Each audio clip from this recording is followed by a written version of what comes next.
Өкмөт мигранттардын алдында ийилип кечирим сурашы керек. Бул тууралуу Замандаш коомдук фондунун төрагасы Жеңиш Молдахматов Марал радиосуна берген маегинде билдирди. Анын айтымында, өкмөт жалпы элге атада, энеде болушу зарыл. Бирок бүгүнкү күндө чет элдеги мекендештер ата-эненин ролун аткарып, өкмөт эрке балага айланып кеткен. Миграциялык агымды бир дагы мамлекет токтото албайт. Япония сыяктуу мамлекеттер аталган агымды туура пайдалануу менен өлкө экономикасын көтөрүүдө. Ал эми Кыргыз өкмөтүнүн мигранттардан которулган каражат көбөйгөнүн айтып сүйүнгөнү туура эмес.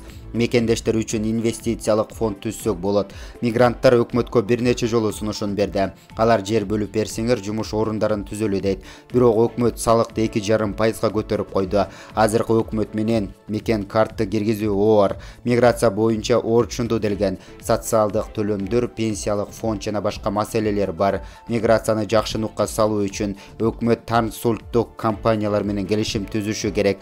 Андан сырткары жигердүү жаштарды университеттерге окутуу зарыл дейт Молдахматов. Анын билдиргенине караганда, учурда Кыргызстандын 1 миллионго жакын жараны Орусияда жүрөт. Алардын 640 миңи Орусиянын жарандыгын алып алган. Алар Кыргызстанда келсе, чет өлкөлүк катары мамиле көрүшөт. Андыктан мекен карт маселесин кыска аралыкта чечүү зарыл. Молдахматов буга кошумча Кытайлар Кыргызстандын базарларында, жол курууда жана башка тармактарында иштеп жатканын айтып, алардын жумуш ордун кыргыздарга берүү зарыл экенин белгиледи.